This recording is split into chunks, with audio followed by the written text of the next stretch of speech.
Alors pour la suite de cette seconde partie d'émission, je suis très heureux de recevoir Docteur Adel et Sœur Maria qui sont là du Caire.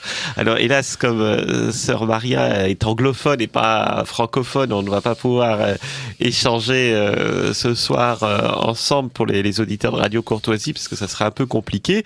Mais donc on va, Docteur Adel, vous allez servir de porte-parole de Tassoni Maria. Donc bonsoir Docteur Adel. Bonsoir.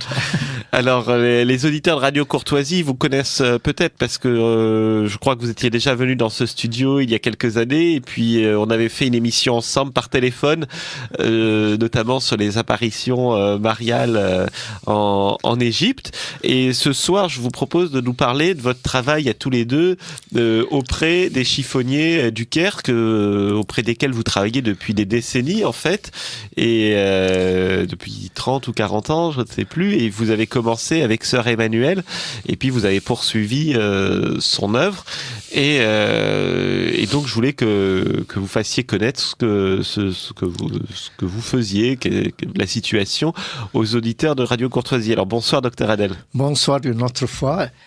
Bien sûr, je suis heureux d'être ici et je vous remercie tous de nous donner la chance de parler sur tout ce qu'on fait parmi les chiffonniers. Au début, j'aime dire que c'était aussi grâce au Seigneur que j'ai rencontré Sœur Emmanuelle depuis plus que 43 ans. Alors comment l'avez-vous rencontrée justement ? C'était aussi, je peux dire que vraiment c'était grâce à la Providence et grâce à la Vierge Marie. Parce que dans le temps où j'avais rencontré Sœur Emmanuelle, en même temps, je suis médecin, mais à l'église de Zaytoun, l'église des apparitions de la Vierge, je donne les leçons de catéchisme. Et pour résumer, j'ai rencontré Sœur Emmanuelle dans une autre église aussi à Ezbet el-Nakhl, au nom de la Vierge. C'était une simple rencontre de 5 minutes. Une année plus tard, je l'ai rencontré une troisième fois aussi à l'église de la Vierge. Alors c'est pour cela que je pense que c'est grâce à la Providence que j'ai rencontré Sœur Emmanuelle. Et dans cette troisième rencontre, quand elle a su que je suis médecin, elle m'a dit, moi, je travaille avec les chiffonniers et parfois durant la nuit, il y a un homme malade ou une femme malade ou un enfant malade et on ne sait pas qu'est-ce qu'on peut faire. Elle m'a dit, tu ne peux pas de temps en temps, au début, elle m'a dit comme ça. De temps en temps seulement. Oui, elle m'a dit, venir nous aider. Alors, directement, j'ai dit à Sœur Emmanuelle, bien sûr, ma sœur, vous savez que je travaille entre 9h du matin jusqu'à 3h. Et bien sûr, Est-ce que vous travailliez dans une clinique ou vous aviez un cabinet ? Dans ce temps-là, je travaille pour l'organisation de l'assurance de la santé et comme médecin généraliste. Alors, la première fois que elle m'a expliqué comment arriver jusqu'à chez elle. La première fois que je suis allé chez elle, vraiment, j'étais étonné je me rappelle toujours comment j'ai trouvé Sœur Emmanuelle qui marche dans la poubelle, sur plein de détritus, entourée par des femmes et des femmes qui portent leurs enfants. Les enfants les femmes et les enfants sont sales et ils marchent les pieds nus sur tout cette détritus et malgré ça, ils sont souriants, ils sont gais. Et ce qui m'a attiré de plus, c'est que Sœur Emmanuelle, elle prend les enfants entre ses bras, elle les embrasse. Alors vraiment, ça c'était le début. Quand je suis rentré chez moi, cette nuit, j'ai dormi et j'ai pas dormi. Toute la nuit, je pense. et quand j'ai découvert qu'il y a des milliers de gens qui vivent... Parce que vous ne le saviez pas, en fait. Avant, j'avais dans ce temps-là à peu près 28, 29 ans, et j'ai aucune idée que ça existe un quartier qui... Dans ce temps-là, il y avait 4000 chiffonniers qui vivent dans la poubelle avec les ordures, dans des cabanes en tôle, sans eau, sans électricité, sans égout. Et avec... dans les cabanes, c'est presque 3 fois 4 mètres carrés. Parfois, il y a un lit, parfois non. Si vous imaginez qu'il y a le père, la mère et 4 ou 5 enfants, et la grand-mère peut-être ou le grand-père, au moins 8 personnes dans une petite cabane, une partie qui peut dormir sur le lit et le reste par terre, et entouré par des animaux, les cochons, les souris, les rats, enfin, ils vivent dans la poubelle, sur la poubelle, entourés par la poubelle, et en plus que c'est pas leur poubelle, mais c'est la poubelle qu'ils récoltent ou qu'ils ramassent des maisons du Caire. Alors ça, à chaque fois que je viens, au début c'était que je viens 2 ou 3 fois par semaine chez Sœur Emmanuel, et à chaque fois j'étais plus attiré de ce qu'elle fait, et j'admire ce qu'elle fait, et je dis comment cette sœur qui était dans ce temps-là aussi un peu âgée, et elle était toujours rayonnante, toujours heureuse, et quand j'arrive jusqu'à chez elle, j'avais seulement mes appareils médicaux, c'est-à-dire mon stéthoscope et mon tensiomètre, c'est tout. Et même Sœur Emmanuel avait un thermomètre. Et dès que j'arrive, et un peu de médicaments, car je reçois des amis, enfin, je pars avec elle. C'était comme des visites dans les familles. Elle connaît tout le monde. Alors, on va par exemple... Elle connaît qu'il y a une femme ici malade, ou un homme là, ou un enfant. On part ensemble, on fait la visite, et j'examine ceux qui sont malades. Et si je trouve les médicaments convenables, je donne. Si je ne trouve pas, je prescris, et eux, ils se débrouillent. Et ça, c'était le début. Le début, c'était comme ça, jusqu'à... Donc ça, c'était en quelle année ? Exactement en 1977, quand j'ai commencé avec elle. Et une longue histoire. Oui. Un peu plus tard, à côté de son palais royal, elle appelle ça palais royal, c'était sa cabane aussi, comme tous les autres chiffonniers. C'était une simple cabane, mais il y a un lit, un commode, une lampe à pétrole, la Bible, quelques images de la croix, de la Vierge Marie, enfin, et une simple cabane. Elle appelle ça le palais royal. À côté de son palais royal, elle a trouvé une autre cabane. Une clinique de luxe. Et ça, c'était notre première clinique de luxe. Et c'est elle-même qui a arrangé tout dans cette cabane. Et une simple table, une petite table avec 3 chaises et une canapé avec un matelas. C'était la table d'examen. Et dans le coin, elle a mis une petite table avec un jar d'eau et savon et serviettes, le minimum d'hygiène. Et il y avait sur la table quelques médicaments, le stéthoscope, le tensiomètre. Ça, c'était notre première clinique de luxe. Ça, c'était le début. Et vraiment, le Seigneur est merveilleux.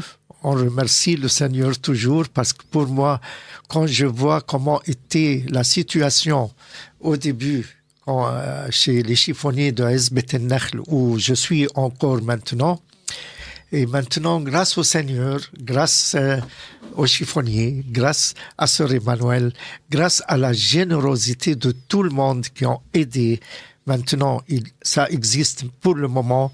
Le centre Salam, c'est un centre médico-social qui était aussi créé par Sœur Emmanuel. Voilà, alors dites-nous un peu ce que c'est que le centre Salam, qui est au cœur de ce quartier des chiffonniers, des Sbetelnar, et qui est dirigé par Sœur Maria, qui est à côté de vous. Oui, alors le centre, c'est-à-dire le centre Salam, c'est un centre médico-social qui a été créé aussi par Sœur Emmanuel et par Monseigneur Athanasius, le métropolite de Beni Suef. C'est lui qui a fondé la congrégation Les Filles de Marie. Avec nous maintenant, il y a Sœur Maria. En copte, on dit Tassoni pour tous les sœurs. Alors, Tassoni Maria, c'est la mère supérieure. Tassoni, ça veut dire sœur. Tassoni, ça veut dire sœur. Alors, tous les sœurs chez nous, c'est Tassoni. Tassoni Maria, Tassoni Dimiana, Tassoni Monica, Tassoni Irini, Tassoni Ilaria, Tassoni Ologeia, ainsi de suite. Tous sont... c'est-à-dire, ensemble, Monseigneur Athanasius, le métropolite de Beni Suef, qui a fondé la congrégation Les Filles de Marie, et Sœur Emmanuel, bien sûr. Ensemble, ils ont créé le centre Salam. Et la congrégation Les Filles de Marie, c'est une congrégation des sœurs mi-contemplatifs actifs. Ce qui est nouveau dans l'église copte. Ah, c'est vrai. C'est vrai que cette congrégation, c'était presque la première congrégation en Égypte des sœurs mi-contemplatifs actifs. Et comment est-ce qu'elle a été créée? C'est grâce à Monseigneur Athanasius qui a fondé cette congrégation à Beni Suef. Donc il était évêque de Beni Suef? Il était l'évêque de Beni Suef et après il est devenu le métropolite de Beni Suef. Et lui, parce il a une vision sur le futur et toujours il pense à l'égalité sociale et tout ça. Il essaye de... Alors c'est pour cela qu'il a fondé... en Égypte, généralement, les sœurs et les couvrants des sœurs ont été toujours des sœurs cloîtrées, comme chez vous ici en France, il y a les carmélites, mais le premier, maintenant ça existe d'autres congrégations mi-contemplatifs actifs, mais le premier c'était en 1965, c'est-à-dire c'est récent. Et pour le moment, à Sbetelnachl, il y a 23 sœurs, il y a 18 sœurs et 5 novices. Et aussi, on peut dire qu'il y a 120 sœurs depuis Beni Suef et au Caire et un peu autour de Beni Suef. Ils sont pour le moment 120 sœurs qui travaillent tous soit dans le domaine d'éducation, c'est-à-dire alphabétisation ou école, et aussi dans le domaine médical, c'est-à-dire dispensaires, hôpitaux et aussi avec les personnes âgées et les handicapés et plein d'autres activités dans le domaine, surtout les femmes, pour la promotion des femmes. Ça, c'est... Alors, le centre Salam, pour le moment, c'est un centre médico-social qui contient un jardin d'enfants avec 350 enfants et un centre éducatif. Nous avons 3 jardins d'enfants. Un de ces jardins d'enfants, c'est au centre Salam, avec les 350, mais les 3 jardins d'enfants c'est à peu près 1200 enfants. Dans les 3 jardins d'enfants qu'on a, on a 2 jardins d'enfants dans le quartier des chiffonniers directement. Il y a un centre éducatif pour les handicapés mentaux avec 80 handicapés mentaux et on a encore une résidence pour à peu près 35 handicapés. De ces 80, 35 handicapés mentaux, ils ont une résidence chez nous. Il y a un hôpital de 3 étages. Un étage, c'est une polyclinique avec toutes les spécialités. On a commencé au début avec cette clinique, ce qu'on a appelé clinique de luxe. On remercie le Seigneur que maintenant il y a un hôpital, un étage. C'est le grand luxe, hein, maintenant. Le vrai luxe, en fait. Alors il y a un étage de une polyclinique avec toutes les spécialités, c'est-à-dire gynécologie, médecine interne, orthopédie, pédiatrie, dermatologie, radiologie, laboratoire. Il y a toutes les spécialités. Alors la particularité de cet hôpital, parce que je l'ai visité avec vous. Alors d'abord, je rappelle que vous écoutez Radio Courtoisie, le libre journal de la plus grande France de Benjamin Blanchard, et je reçois ce soir le docteur Adel et sœur Maria du Caire, qui nous parlent. Alors surtout docteur Adel, puisque il y a la barrière de la langue pour sœur Maria, qui nous parle. Voilà, elle est à côté de nous et qui nous parle de leur travail auprès des chiffonniers du Caire. Alors cet hôpital, ce dispensaire dont vous parlez, la particularité, c'est qu'en fait, il est ouvert le soir et la nuit. Pourquoi ? Parce que ce sont des médecins qui viennent bénévolement après leur travail. En fait, comme vous avez commencé, est-ce que vous disiez au début ? Au début, oui. Oui, maintenant, par exemple, nous avons à peu près, on remercie le Seigneur qu'il y a à peu près 54 médecins qui, bien sûr, tous, ils travaillent soit pour les hôpitaux gouvernementaux ou même il y a des médecins qui travaillent à l'université ou dans les hôpitaux universitaires et qui ont un peu de temps pour venir chez nous, et aussi ceux qui travaillent, des médecins militaires aussi qui ont parfois un peu de temps pour venir participer dans notre hôpital. Et qu'est-ce que je peux raconter? Alors, il y a un autre étage pour la chirurgie. On a 3 salles d'opération, une grande salle et 2 petites salles pour les simples accouchements, les petites salles, c'est-à-dire et pour les amygdalites, les hémorroïdes et tout ça. Et la grande salle, c'est pour les grandes opérations un peu plus grandes. On a 20 lits dans cet étage de chirurgie. Un 3e étage de l'hôpital, c'est la pédiatrie avec 20 lits et il y a 10 couveuses pour le moment. Ça, c'est l'hôpital. Il y a aussi chez nous quelque chose dans un autre étage, on a une clinique qui s'appelle clinique légale. C'est pas une clinique médicale. La clinique légale, c'est quelque chose un peu spécial. Il y a une femme à la retraite qui travaille dans cette clinique légale. Elle était service social avant, et avec quelques jeunes avocats qui viennent, avocates et avocats aussi, qui viennent pour aider légalement. Oui, plus ou moins volontaires. Pour faire quoi? Pardon. Ils ont aidé aussi à faire des cartes d'identité. Maintenant, ils ont réussi à faire 12 000 cartes d'identité pour des hommes et des femmes qui ne savent pas ni lire ni écrire. Alors, ils les aident à remplir les formulaires et ils les aident à avoir leur carte d'identité tandis qu'ils ont leur certificat de naissance.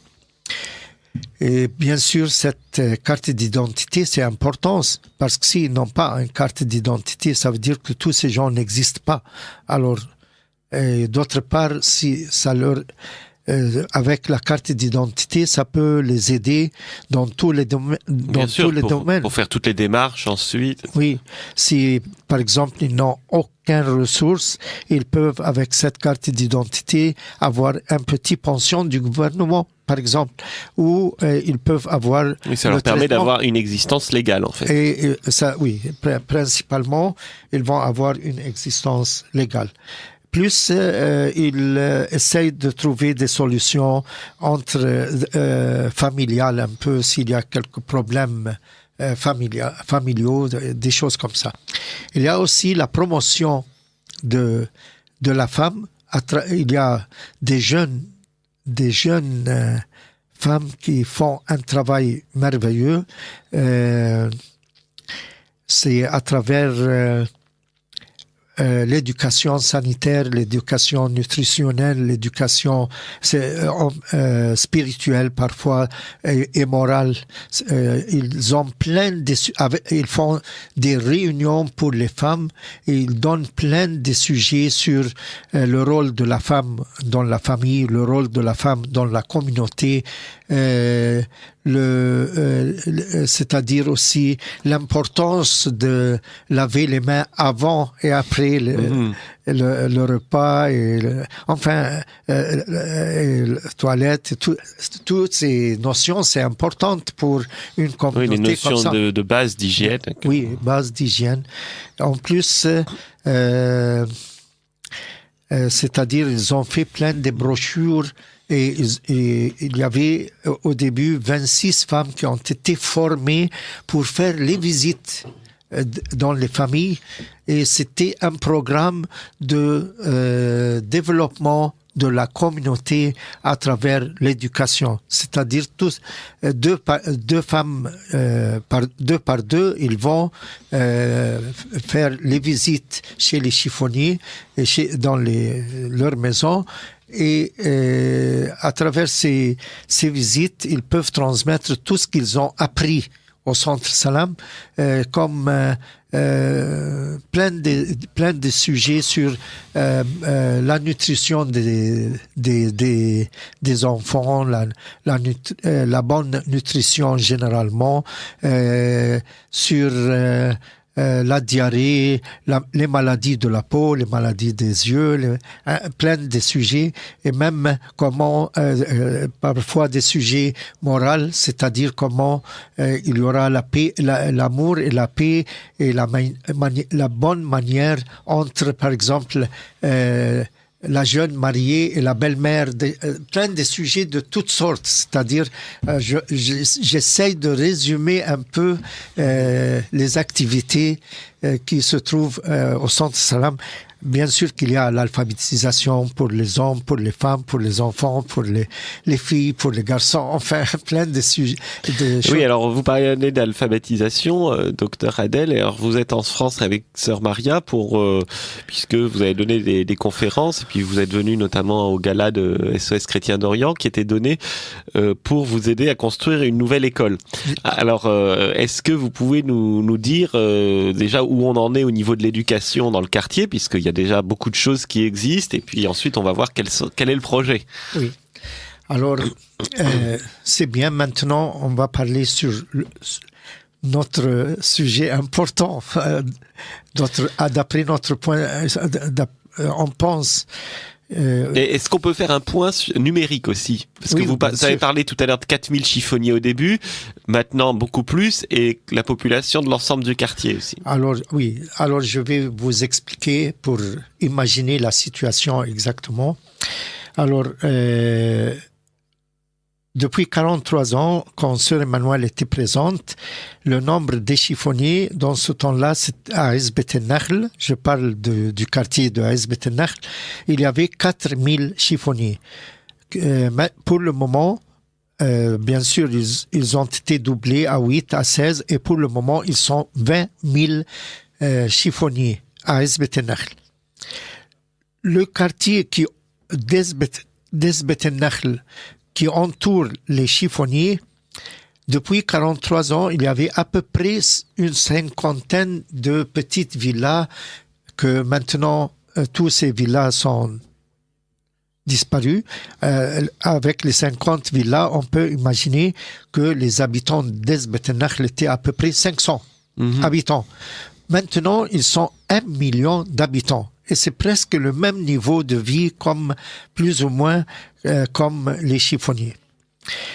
Alors, grâce à Sœur Emmanuel. Alors, il faut savoir que géographiquement, ce quartier d'Ezbet-el-Nakhl, c'est vraiment, ça touche le Caire en fait. Hein. C'est dans l'agglomération du Caire, dans cette ville tentaculaire de peut-être 14 millions, 20 millions d'habitants, 20 millions d'habitants.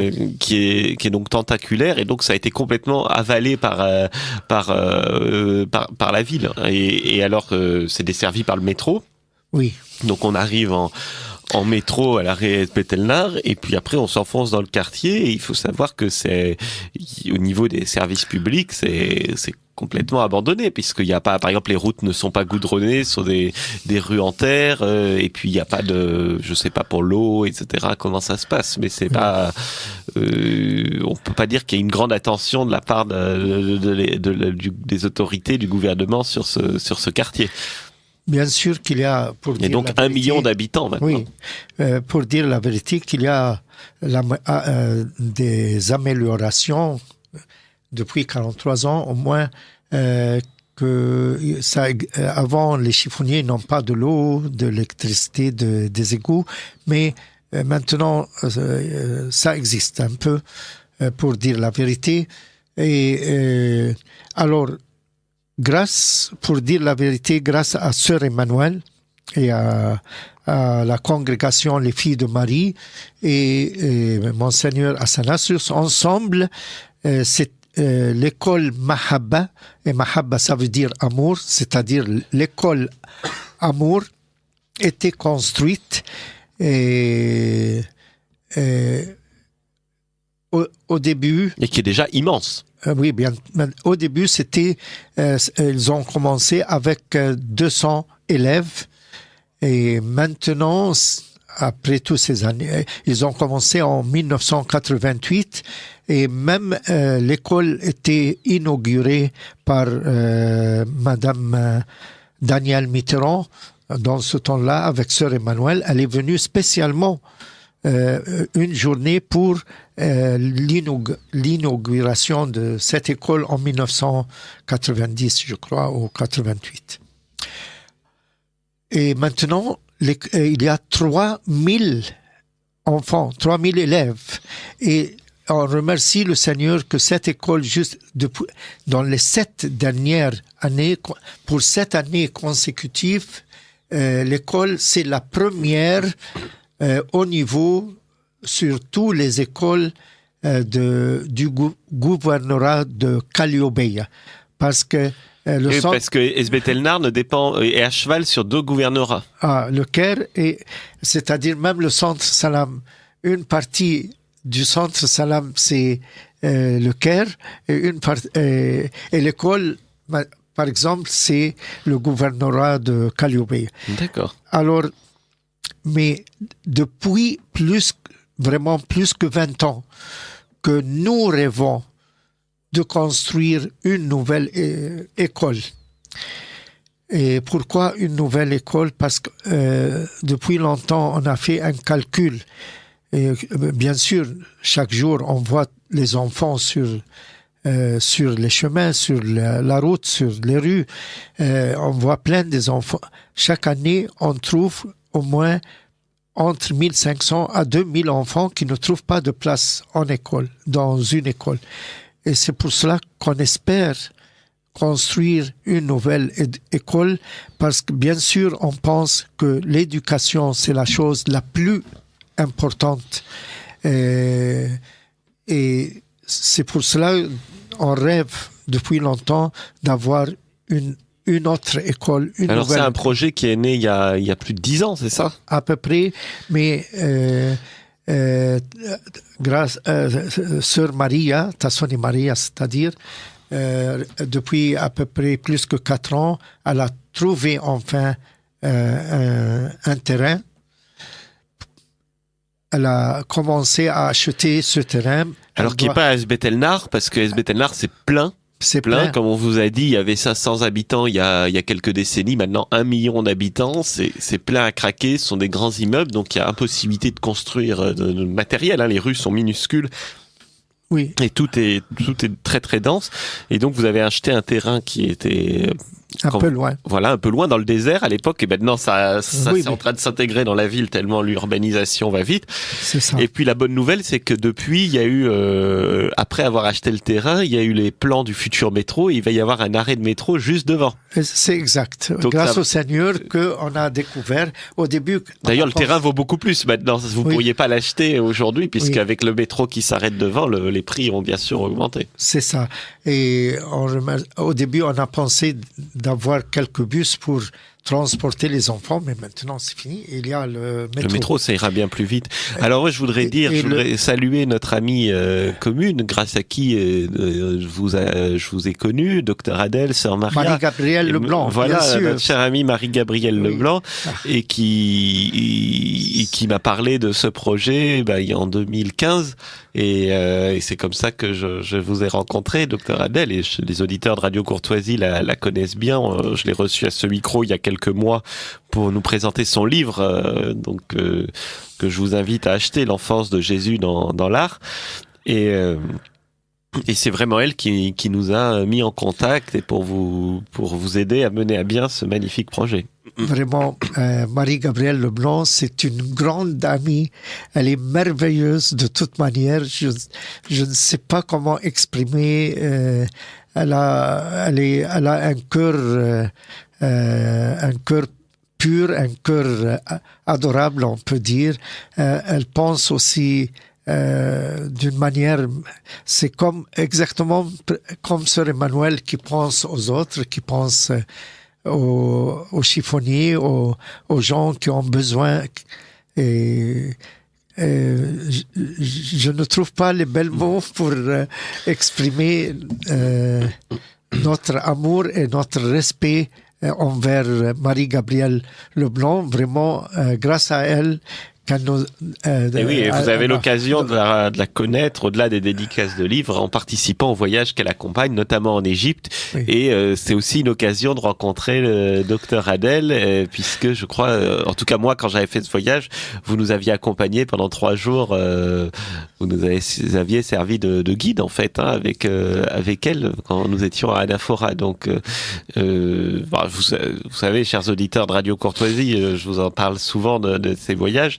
Mais donc c'est vraiment l'occasion et de rencontrer aussi des belles personnalités comme Dr Adel, comme Sœur Maria et tant d'autres. Elle est une personnalité merveilleuse. J'essaie de trouver les belles mots pour exprimer notre amour et notre respect envers Marie-Gabrielle Leblanc. Elle pense toujours à nous, aux chiffonniers, à Esbet El Nakhl, aux sœurs, la communauté des filles de Marie. Oui, elle essaye de nous aider par tous les moyens, et on remercie le Seigneur qu'il nous a fait connaître à travers Marie-Gabrielle Leblanc, SOS Chrétien d'Orient, Benjamin Blanchard et Charles de Mayer et tous les volontaires et tous les bienfaiteurs qui permettent tout ça. C'est grâce au Seigneur qui nous amène les bons et les grands amis qui ont et puis la générosité. Et c'est aussi parce que votre œuvre est magnifique que ça attire aussi les gens qui ont envie d'aider, parce que quand on voit une telle œuvre, ça donne envie, vraiment, c'est motivant pour aider et pour travailler, pour vous aider à faire encore plus. On espère, bien sûr, et surtout vraiment, on pense que l'éducation, c'est la chose la plus importante.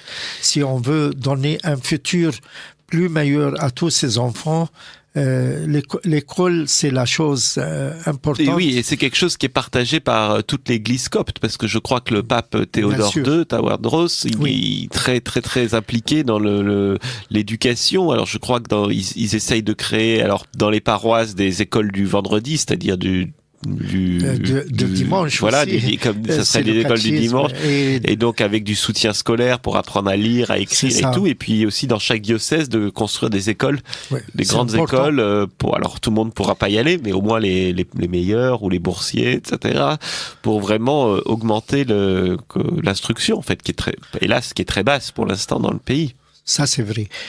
Par exemple, pour vous dire comment l'école Mahabba, ça veut dire amour, c'est une grande réussite. Maintenant, je peux vous dire que presque il y a 3000 élèves, il y a 200 travailleurs dans cette école, 160 professeurs, et maîtresse et monitrice et tout ça. J'aime dire qu'au moins 40% des professeurs ou des monitrices dans cette école ont été des ex-chiffonniers. Ça, c'est une grande réussite. Ça, c'est magnifique, oui. Ça, c'est merveilleux, c'est magnifique, c'est vrai. Et c'est pour cela qu'on espère réussir grâce au Seigneur. On demande l'aide de notre Seigneur Jésus-Christ qui va nous aider à réussir à construire cette école pour sauver le futur de le plus nombre d'enfants possible, parce que sinon, s'il n'y a pas une école, tous ces enfants qui ne vont pas trouver l'éducation, ils vont continuer à devenir toujours soit des chiffonniers ou des mendiants ou sans futur. Alors, on espère vraiment que le Seigneur nous guide et nous aide à... Alors, est-ce que vous pouvez nous en dire plus sur ce projet de nouvelle école? Donc, on a dit que le terrain avait été acheté, on a parlé de la situation géographique. Alors maintenant, est-ce que vous pouvez nous en dire plus sur les besoins, le nombre d'élèves, etc.? Le terrain, par exemple, c'est 12 600 mètres carrés. Mais le terrain, la partie qui va être construite, c'est sur 8 750 mètres carrés. Donc le reste, ça sera pour des terrains de jeu ou de quoi? Cours, oui, des choses comme ça. Alors, et qu'est-ce que je peux... Alors, il reste, bien sûr, les constructions, c'est-à-dire et les meubles et les fournitures, c'est-à-dire il reste plein de choses à faire. Et tout ça, ça coûte très cher et les prix maintenant augmentent d'une manière très rapide. Et on attend le permis de construire aussi qui tarde. Ça c'est vrai. Priez pour nous, pour que Tassoni arrive à avoir le plus vite possible, d'après la volonté du Seigneur, bien sûr. On attend le permis de construire. Dès qu'elle a le permis de construire, elle va directement commencer à construire. Priez pour ça. Parce que normalement, on espère avoir le permis de construire on espère, durant ce mois ou le mois prochain, au mois de janvier. Alors, combien de classes projetez-vous de construire? C'est-à-dire, on espère, cette école va aussi commencer au moins comme l'école Mahabba.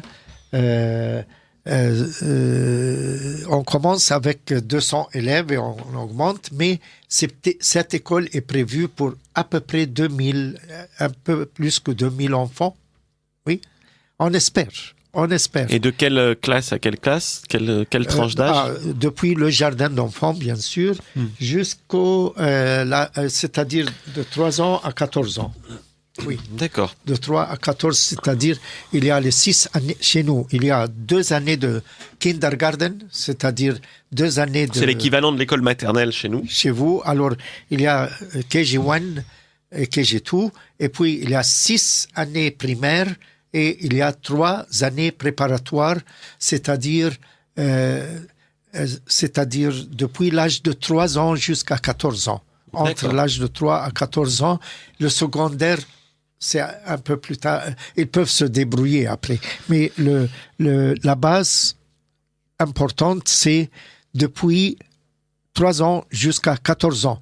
Et s'ils vont avoir une éducation solide, ils peuvent continuer facilement. Et nous, on espère que je crois qu'il y a de l'enseignement de l'anglais dans l'école, mais nous, on espère qu'il y aura aussi de l'enseignement du français. Oui, c'est ça. C'est un espoir. Et, on rêve et on espère que le Seigneur va nous aider à réaliser ce rêve. Parce qu'actuellement, il y a combien d'enfants qui ne sont pas scolarisés dans le quartier d'Esbet El Nar? Puisque, alors, vous parlez de l'école Maraba qui accueille à peu près 3000 enfants.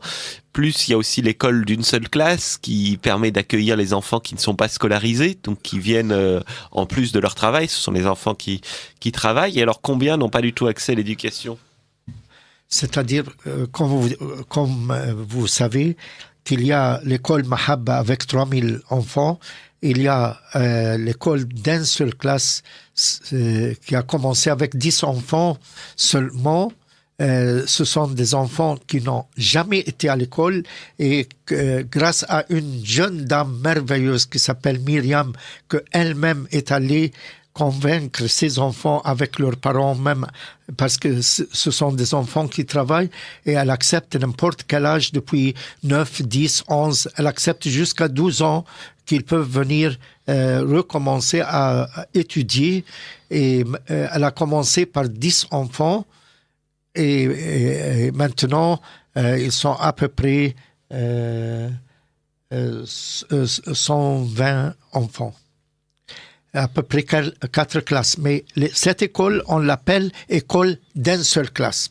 Et ils font, c'est-à-dire, beaucoup d'efforts avec ces enfants. C'est Marlène, c'est ça, qui s'en occupe? Non, autre chose, c'est le soutien scolaire avec une merveilleuse dame aussi comme Myriam. C'est Madame Marlène, même on dit ce centre de soutien scolaire, maintenant on dit le centre de Marlène, parce que c'est Marlène qui dirige et c'est merveilleux.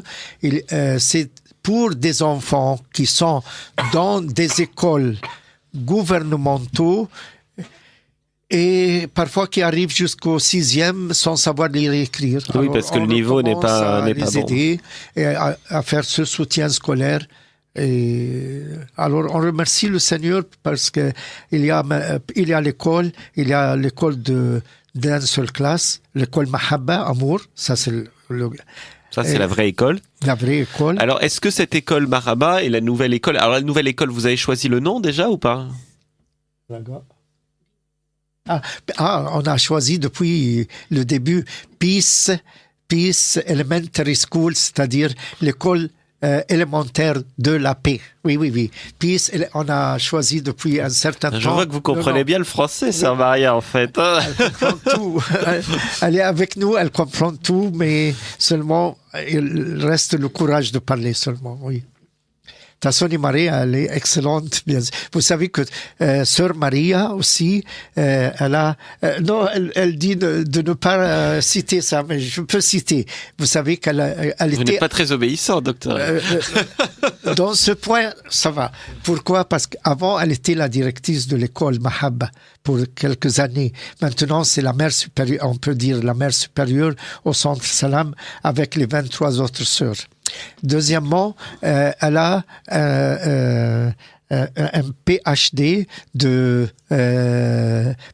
en pédagogie. Alors, elle a un doctorat en pédagogie. Elle n'aime pas citer ça, mais moi, je peux raconter, je peux dire, oui. Donc l'école s'appellera l'école de la paix. Alors, est-ce que cette école est payante? Oui. C'est-à-dire même Sœur Emmanuel depuis longtemps elle a cette règle, elle nous dit toujours avant, elle dit pour respecter la dignité des gens il faut les faire payer un peu. Bien sûr, ils ne vont pas payer comme les autres écoles, parce que cette école, ça peut être considérée comme école privée charitable. Alors, ils vont payer pour au moins que l'école peut marcher plus ou moins autonome. Bien sûr, au début, on va avoir besoin de l'aide à travers la générosité de tout le monde, mais aussi doucement, l'école pour le futur doit marcher plus ou moins autonome. Et alors comment ça sera possible si les gens payent des frais très limités? Comment est-ce qu'elle va se financer par des donateurs égyptiens? Comment ça se passe? Ça, c'est le Seigneur qui arrange tout, comme je pense. Bien sûr, je dis le Seigneur arrange tout, mais de notre part, on doit aider le Seigneur par tous les moyens, soit avec des donateurs égyptiens ou aussi étrangers, c'est-à-dire la générosité. Le Seigneur, c'est lui qui arrange, comme vous, SOS Chrétien d'Orient, vous faites aussi assez pour nous. Alors, on essaye en tout cas, et donc si vous voulez soutenir ce projet de nouvelle école pour ces enfants d'Esbeth El Nar, donc ce quartier de chiffonniers du Caire, n'hésitez pas à nous soutenir en vous rendant sur le site de SOS Chrétien d'Orient, donc www.soschrétiendorient.fr. Et en mentionnant que c'est pour l'Égypte et pour l'école du Caire, puisque ça permet de s'y retrouver. Donc on arrive au terme de cette émission. Merci beaucoup Sœur Maria et Docteur Adel d'être venus dans le studio de Radio Courtoisie pour nous présenter votre travail et votre projet. Est-ce que vous voulez ajouter un dernier mot, Docteur Adel?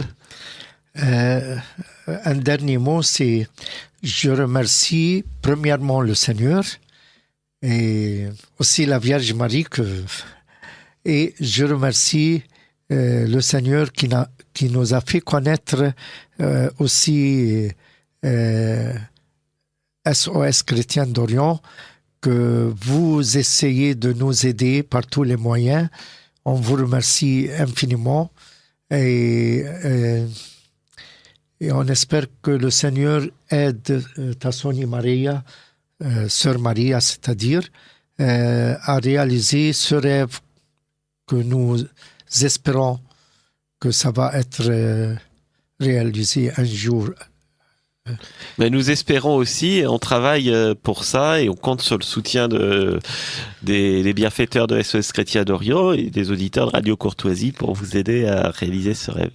Oui, un grand merci. Et ensuite, vous pourrez tout à fait aller vous rendre compte sur place du travail, notamment grâce à Marie-Gabrielle en participant oui, on ne peut pas oublier aussi Marie-Gabrielle Leblanc qui a fait un travail remarquable et qui aide avec constance et acharnement depuis tant d'années. Merci, chers auditeurs, et à dans 4 semaines, à l'année prochaine. On espère, oui. On espère.